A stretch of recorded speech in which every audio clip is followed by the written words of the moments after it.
Gubernur Bank Sentral Rusia Elvira Nabiullina menegaskan Rusia tak terkena dampak krisis perbankan barat. Ia mengatakan sektor keuangan negara masih aman. Dikutip dari arti.com, pada Sabtu 18 Maret, krisis perbankan yang sedang berlangsung di Amerika Serikat meningkatkan resiko ekonomi global. Menurut Gubernur Bank Sentral Rusia, krisis itu tidak dapat secara langsung mempengaruhi Rusia. Sebelumnya, sanksi berat ternyata menjadi berkah tersembunyi bagi Rusia. Dalam keterangannya, Gubernur Bank Sentral Rusia mengaku meski tidak terdampak, namun faktor baru ini dengan sendirinya menambah ketidakpastian tentang lintasan ekonomi global di masa depan. Menurutnya, kejadian baru-baru ini memperburuk masalah bagi Bank Sentral Barat. Hal ini untuk menemukan keseimbangan antara terus mengejar tujuan kebijakan moneter dan mengelola resiko terhadap sistem keuangan. Ia melihat kerentanan sektor keuangan terhadap suku bunga dan resiko lainnya, termasuk tekanan inflasi saat ini masih tinggi. Di satu sisi, ia melihat kerentanan sektor keuangan terhadap suku bunga dan resiko lainnya. Di sisi lain, tekanan inflasi saat ini masih tinggi. Ia menerangkan secara kombinasi situasi ini dapat meningkatkan resiko resesi ekonomi global. Ia menambahkan bahwa untuk Rusia, perlambatan ekonomi global dapat berarti permintaan ekspor negara yang lebih rendah yang akan menambah tekanan inflasi. Sebagaimana diketahui, ekonomi Rusia disebut kebal terhadap dampak krisis perbankan Amerika Serikat. Masalah perbankan Amerika Serikat karena sanksi barat tidak akan berpengaruh apapun kepada Rusia. Dikutip dari tribunnews.com, pada Sabtu 18 Maret, juru bicara Istana Kremlin Rusia Dmitry Peskov menerangkan sektor keuangan Rusia praktis tetap kokoh dan kuat. Meskipun bakal terkena dampak krisis perbankan Amerika Serikat yang sedang berlangsung karena sanksi negara barat. Peskov menekankan bahwa masalah dalam sistem perbankan Amerika Serikat tidak dapat mempengaruhi Rusia dengan cara apapun. Hal itu ia ungkapkan ketika ditanya tentang efek luapan dari jatuhnya pemberi pinjaman Amerika Serikat yang telah menyebabkan kekalahan saham global. Menurut juru bicara Istana Kremlin, sistem perbankan Rusia memiliki koneksi tertentu dengan beberapa segmen sistem keuangan internasional. Namun sebagian besar berada di bawah pembatasan ilegal. Ia menekankan sanksi negara barat justru telah menjadi berkah tersembunyi bagi Rusia. Sebelumnya, sektor keuangan Rusia menjadi sasaran sanksi besar-besaran yang dijatuhkan oleh Amerika Serikat, Uni Eropa, dan sekutunya. Hal ini sebagai imbas operasi militer khusus Rusia ke Ukraina.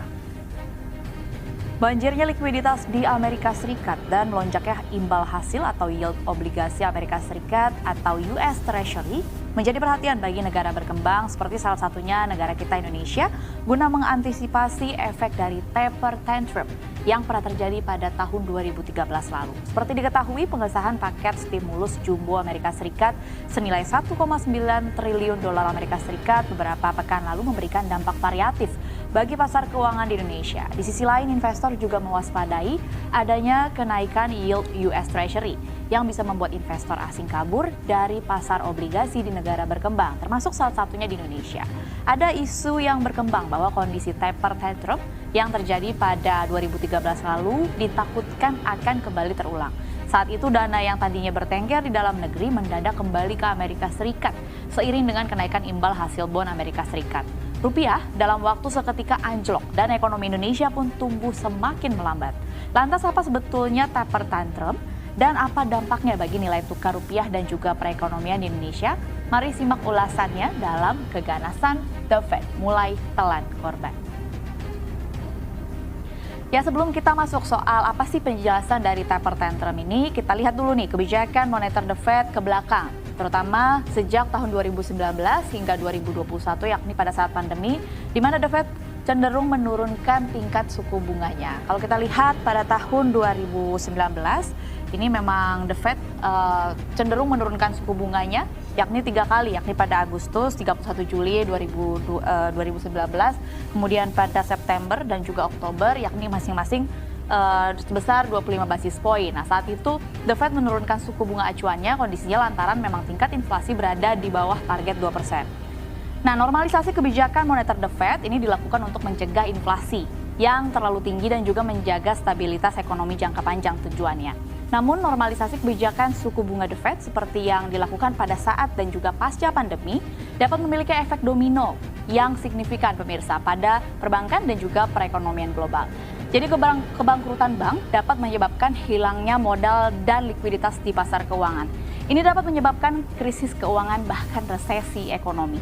Nah pemirsa, 5 kekhawatiran ini juga sudah terlihat mulai terjadi. Yakni yang pertama pada Silicon Valley Bank, begitu yang memang sedang ramai diangkat.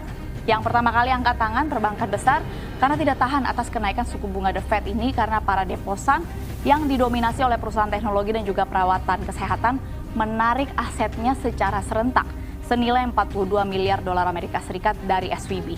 Nggak berhenti di situ saja pemirsa, Departemen Keuangan Amerika Serikat dan juga regulator bank ini akhirnya menutup Signature Bank karena alasan risiko sistemik. Kebangkrutan Signature Bank ini juga menjadi yang terbesar ketiga dalam sejarah perbankan. Kondisi serupa juga menyeret Credit Suisse. Meski memang sampai saat ini belum dinyatakan bangkrut, raksasa perbankan ini kehilangan hampir seperempat nilainya pada Rabu 15 Maret 2023 lalu. Runtuhnya Silicon Bank dan juga Signature Bank adalah faktor yang memukul paling parah saham keuangan Eropa dan berdampak dramatis terhadap Credit Suisse dalam perdagangan kemarin. Ketika The Fed mengumumkan niatnya pada saat itu untuk menaikkan suku bunga, yakni pengumumannya sekitar tahun 2013, terjadi apa yang disebut dengan fenomena taper tantrum. Taper tantrum adalah istilah yang digunakan untuk menggambarkan reaksi pasar yang sangat dramatis terhadap kebijakan The Fed untuk mengurangi program pembelian aset mereka. Saat itu The Fed telah melakukan pembelian aset senilai triliunan dolar dalam upaya untuk memberikan stimulus kepada ekonomi Amerika Serikat seperti yang saat ini dilakukan. Namun The Fed kemudian memutuskan untuk mengurangi program pembelian aset tersebut dan inilah kondisi yang sering disebut dengan tapering sebagai bagian dari upayanya untuk memperkuat ekonomi Amerika Serikat dan menghindari potensi inflasi. Efek dari taper tantrum dapat dirasakan di banyak negara termasuk pada saat itu di Indonesia. Pasar keuangan Indonesia saat itu turun tajam terutama karena para investor asing mulai menarik modal mereka dari pasar saham Indonesia. Hal ini menyebabkan IHSG turun hingga 10 bahkan 25% dalam waktu yang singkat. Namun efek taper tantrum tidak hanya terbatas di pasar keuangan saja pemirsa. Dampaknya juga bisa dirasakan pada saat itu di sektor real, di mana seperti penurunan pertumbuhan ekonomi dan pengurangan lapangan kerja. Di akhir Mei 2013, kurs rupiah berada di level 9 ribuan per dolar Amerika Serikat. Kemudian karena dampak kondisi ini, pada 29 September 2015 menyentuh level terlemah di 14.730 rupiah per dolar Amerika Serikat. Artinya terjadi pelemahan lebih dari 50%. Pelemahan nilai tukar rupiah kala itu menyebabkan naiknya harga impor, terutama bahan baku dan juga energi, yang berdampak pada kenaikan harga produk-produk konsumen. Selain itu, bunga pinjaman juga mengalami kenaikan yang mempengaruhi investasi dan juga bisnis di Indonesia.